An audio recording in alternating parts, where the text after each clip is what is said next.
Hey everybody! Este é o quarto episódio da segunda temporada do LinguasCast, o seu podcast sobre linguagens, identidades e outras cositas más. O título do episódio de hoje é Linguarudes Sem Fronteiras. Let's que vámonos! Eu tagarelarei, tu tagarelarás, ele e ela tagarelará, nós tagarelaremos, vós tagarelareis, eles, elas tagarelarão. Oi, tagarelas! Sejam bem-vindos a mais um episódio do meu, do seu, do nosso LinguasCast. Eu sou a Mariana Piel. Olá, linguarudos, linguarudas e linguarudes. Sejam bem-vindos ao quarto episódio da segunda temporada dos LinguasCast. Eu sou a Letícia. O tema deste episódio que é um evento cultural de idiomas idealizado por Laís Henrique, que ocorre mensalmente no Capivas.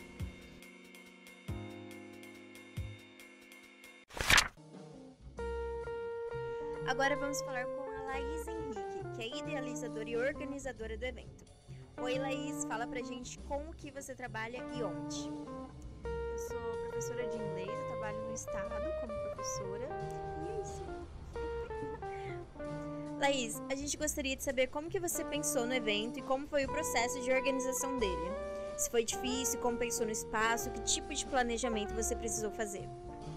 Bom, eu tive a ideia do evento de uma dificuldade minha, que depois de muitos anos estudando inglês, mesmo dando aula de inglês nas escolas, eu tinha dificuldade de encontrar pessoas que falam inglês e ter essa facilidade de estar mantendo sempre a conversação. Então, eu já tinha visto eventos parecidos com esse em outros estados e até em outros países também, quando eu fiz intercâmbio. E aí eu queria trazer para cá, para Campo Grande, porque realmente não tem um evento dessa maneira aqui. E, bom, essa é a quinta edição do Campão Sem Fronteiras, né? E eu queria saber como que tem sido a participação das pessoas desde a primeira edição. Você está satisfeita com o andamento do campão? Como tem sido?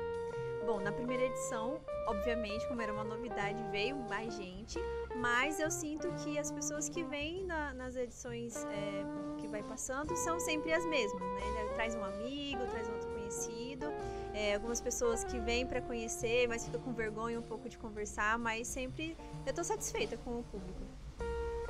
E quais línguas você fala? Você pratica todas elas aqui? Eu falo fluentemente apenas o inglês, mas eu já estudei alemão e francês, então eu entendo um pouquinho, mas eu realmente não pratico. E, Laís, quanto da sua identidade como pessoa, sujeito no mundo, tem relação com as línguas que você fala e usa? Você consegue se ver sem alguma delas? Não, porque eu sinto que o inglês para mim fez toda a diferença em me encontrar, em entender o mundo de umas outras maneiras, de ter uma visão diferente do que um outro idioma pode trazer para mim. E eu tento passar essa visão para os meus estudantes, porque apesar de serem de escola pública, que é o que eu gosto de dar aula, eles sempre falam, mas eu não vou sair do país, reclamações desse tipo. Mas eu tento mostrar para eles que não é só porque vai sair do país, vai te oferecer outras portas, como profissionalmente, abrir a mente para entender alguns filmes que tem algumas piadinhas, alguns contextos diferentes, então é isso que eu gosto. Muito obrigada, Laís. Você pode se apresentar, por favor? Falar o seu nome, de onde você é e o que você faz e quais línguas você fala. Bom, meu nome é Miguel, eu sou daqui de Campo Grande, Mato Grosso do Sul. E eu estou no terceiro ano do ensino médio, já bem vestibular. E eu falo, claro, português, e eu falo também melhor o inglês, espanhol, e estou estudando um pouquinho de francês e sei um pouquinhozinho de guarani. Muito legal.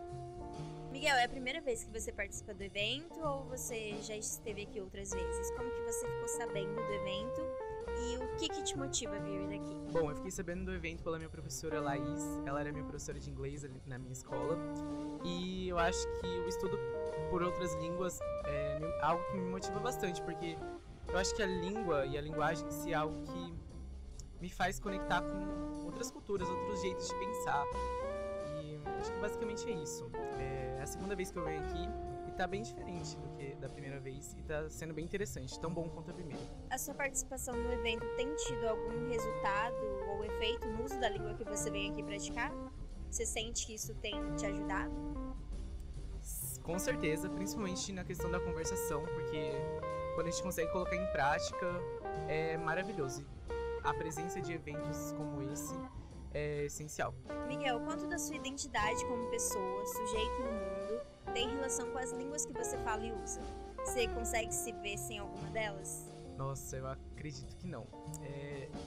Um exemplo que eu me lembro, é até recente, eu tava pesquisando para escrever o significado de verbos, né? No caso, o significado que a gente vê no dicionário. E o francês, o significado da palavra ser, estar, é totalmente diferente do português, né? Traz um sentido muito mais filosófico e também é diferente do significado no dicionário inglês. Então é algo assim que me fascina muito, porque eu sinto que como se eu não aprendesse outra língua, eu não teria acesso àquela outra vivência. E pra mim, acho que experienciar outras vivências é o que me move na vida, eu acho. Você disse que fala 4 línguas além do português? E o que te motivou a aprender cada uma dessas línguas? Bom, o inglês eu acho que é o mais genérico assim que a gente vê. E tive um interesse maior por ele no começo da minha adolescência, que eu acho que quando a gente tem um contato maior com as redes sociais, a gente vê uma necessidade do inglês.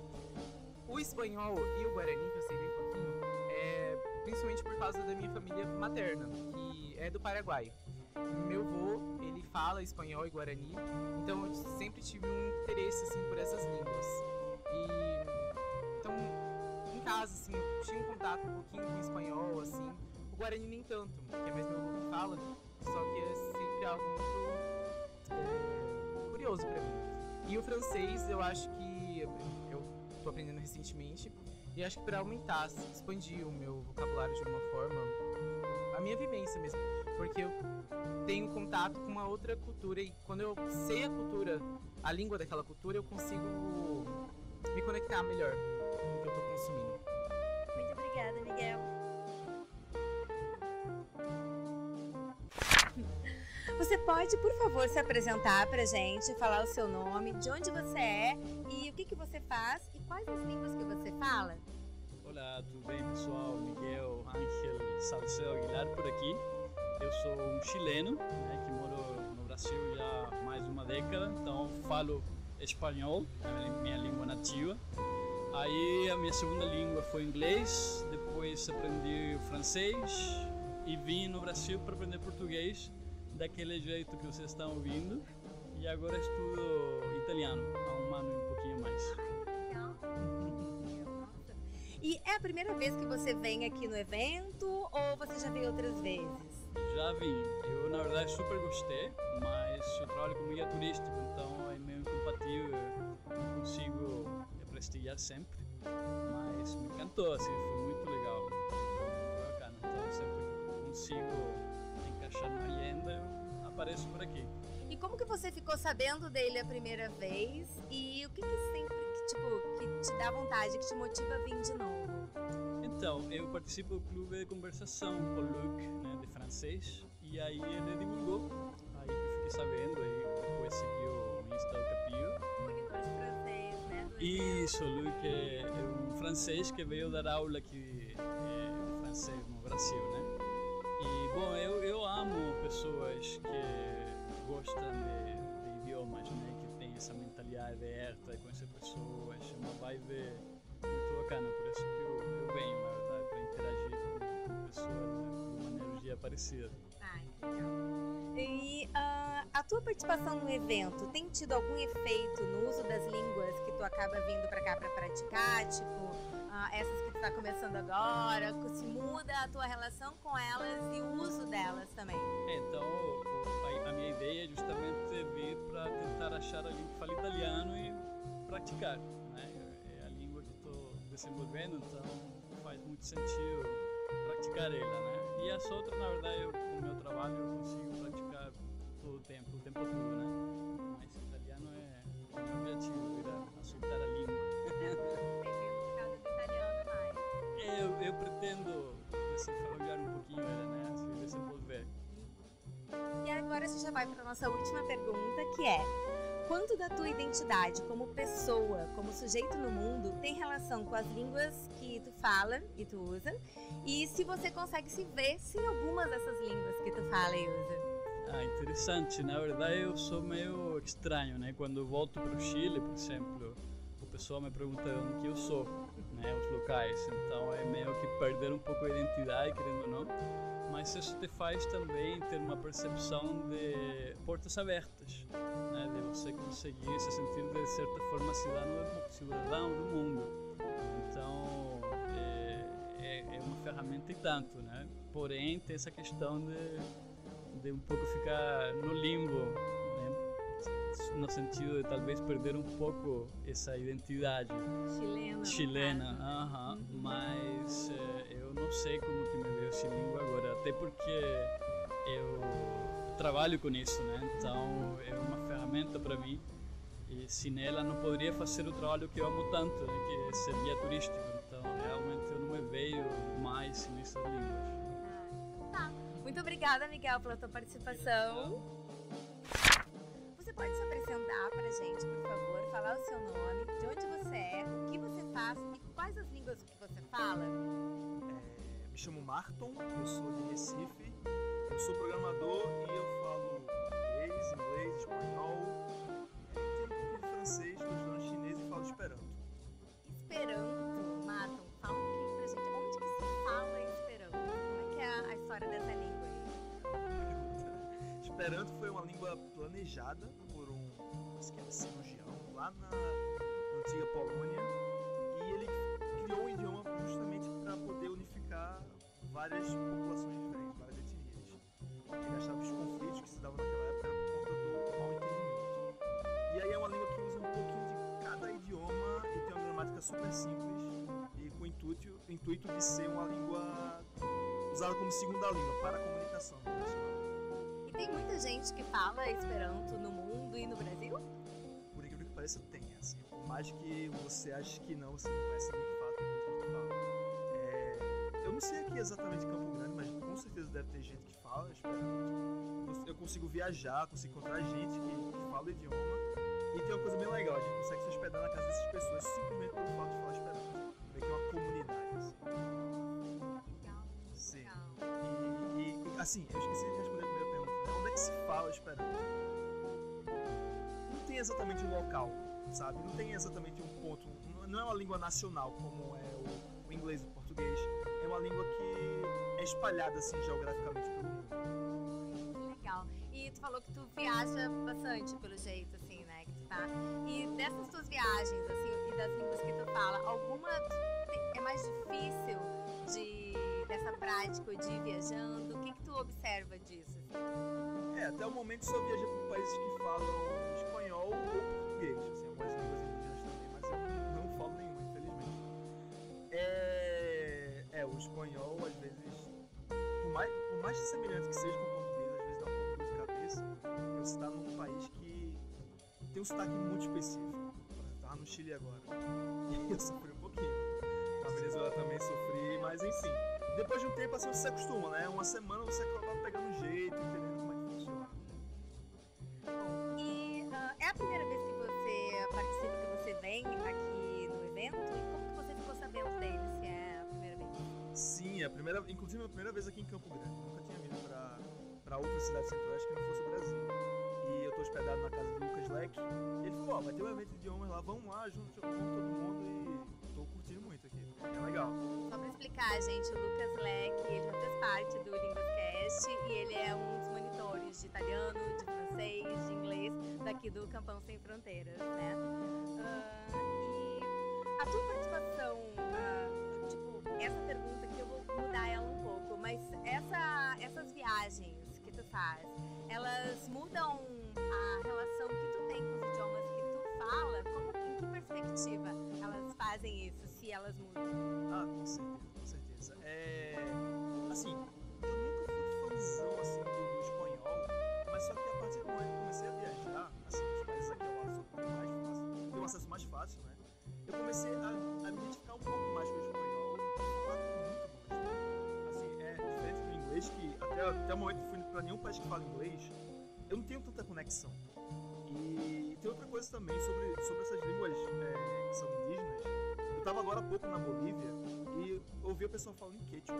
Deu uma vontade muito grande assim de aprender Quechua. Deu vontade de entender o pessoal falando, conversar com eles. E eu gosto dessa surpresa de quando as pessoas percebem que você fala a língua delas. Falam, poxa, por que você fala a minha língua? Legal. Uma surpresa agradável, na verdade. E agora então a gente já vai para nossa última pergunta, que é: quanto da tua identidade como pessoa, sujeito no mundo, tem relação com as línguas que tu fala e usa? E se você consegue se ver em alguma dessas línguas que tu fala e usa? Pois é. Vou citar o caso do Esperanto especificamente. Eu aprendi quando acho que tinha 14, 15 anos. Isso mudou completamente a minha forma de viver, né? A forma a minha relação com o mundo. Porque eu comecei a viajar, comecei a ficar hospedado na casa de pessoas que falam Esperanto. Fiz a amizade que eu levo até hoje, sabe? Desde os meus 15 anos. E falar Esperanto me ajuda a ter ideias assim semelhantes com outras pessoas. Por exemplo, aprendi sobre o veganismo, aprendi sobre uma filosofia chamada romaranismo que tem dentro do Esperanto. E ideias assim que não surgiram de mim mesmo, mas só que eu aprendi a pensar sobre e cogitar também, por exemplo, ser vegano.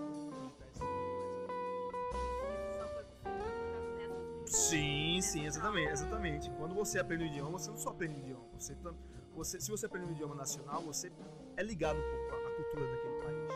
Ou então, no caso do Esperanto, você cria uma mentalidade mais globalizada, sabe? Em uma língua indígena, você aprende tradições maravilhosas, né? Que você não tinha acesso antes. E tu consegue te ver se alguma dessas línguas que tu fala? Acho que não. Acho que eu seria um pouco mais triste se eu não falasse esses idiomas que eu falo hoje em dia. E acho que falo pouco ainda, né? Quero aprender mais. Então tá, muito obrigada, Marco. Você pode se apresentar, por favor? Falar o seu nome, de onde você é, o que você faz e quais línguas você fala? Bom, meu nome é Jaqueline Mendes, eu tenho 26 anos, eu sou professora de inglês e pesquisadora de literatura coreana.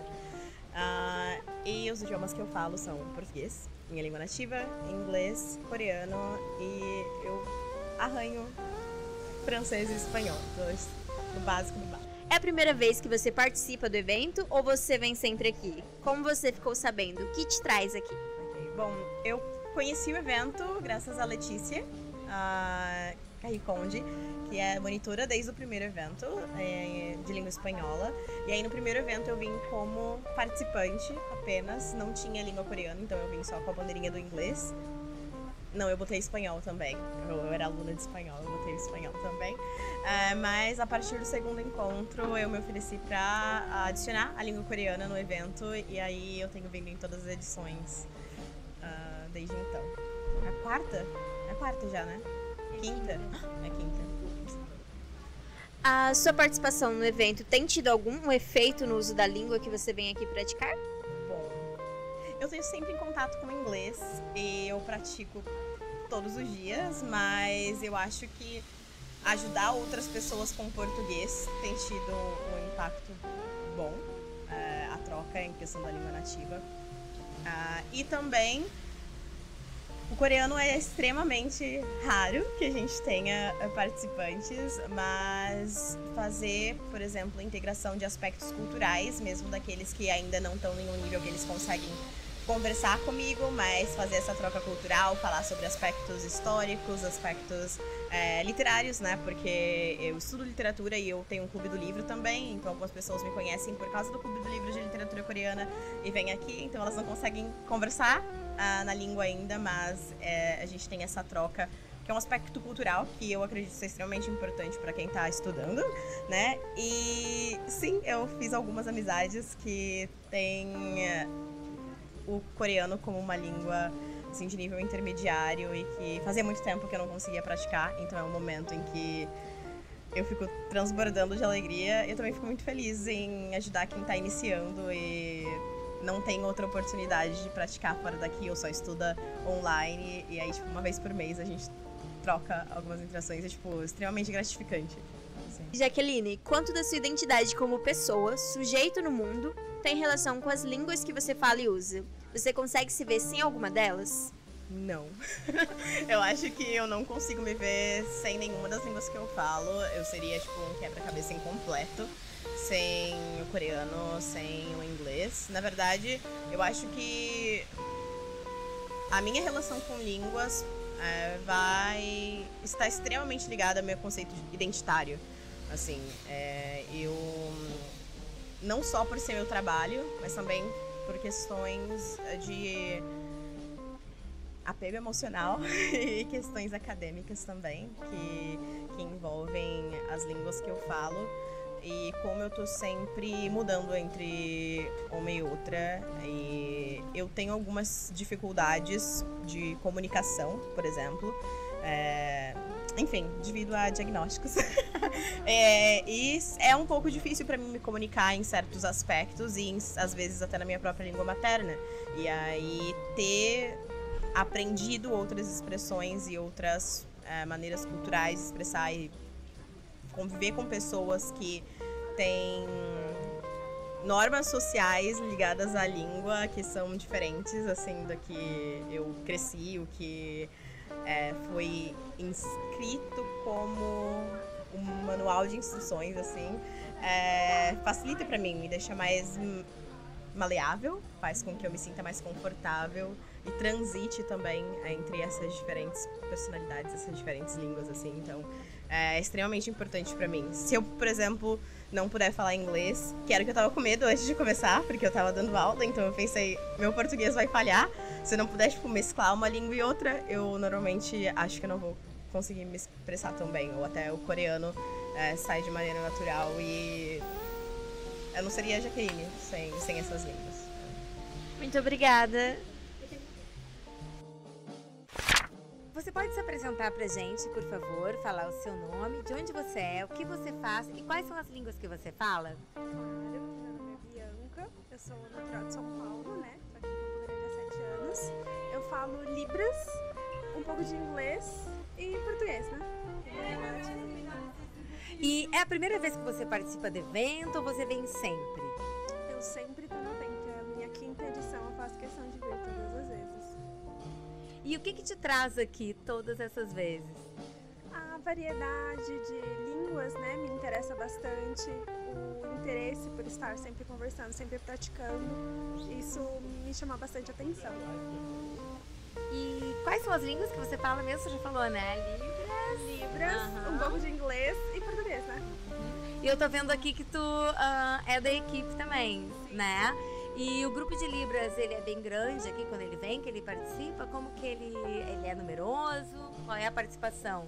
Olha, tem bastante gente que fala Libras, só não é muito conhecido, né? Porque o pessoal não tem muitos eventos para esse público aqui em Campo Grande, mas assim, é uma boa quantidade de pessoas que vêm prestigiar. Então tu diria que é um diferencial do Campão Sem Fronteiras ter esse espaço também para quem sinaliza, para quem usa Libras?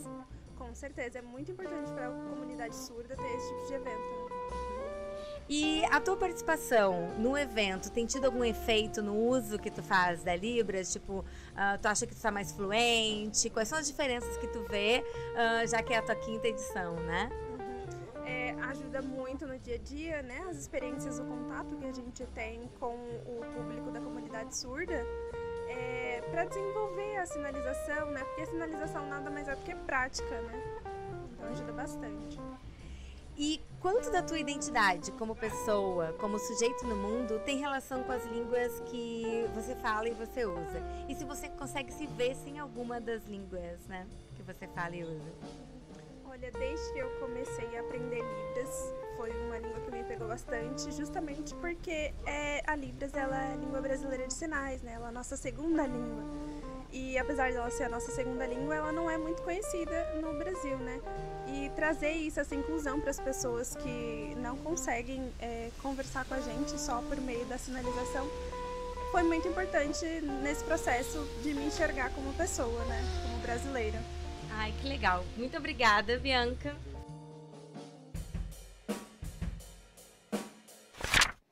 E a palavra do dia é Extremadura. Segundo o dicionário Aulete Digital, Extremadura significa linha divisória de uma região ou de uma localidade, região que se localiza na extremidade de um país no confinamento com outro, fronteira. Neste episódio do LínguasCast, os áudios são do freesound.org. Direção e roteiro foram realizados de forma colaborativa por toda a equipe do LínguasCast. A edição de som e mixagem foram feitas por Henrique dos Santos Mociaro. A pré-produção foi realizada por Letícia Carriconde. Nossas artes foram criadas por Amanda Larissa Miranda. Transcrição e pós-produção foram feitas por Rosa Ruiz, Júlia Beatriz de Castro Martins, Lucas Modesto e Letícia Carriconde. Este episódio contou com a colaboração de Thiago Carriconde Soares como engenheiro de som. O podcast é produzido por Ana Carla Miranda.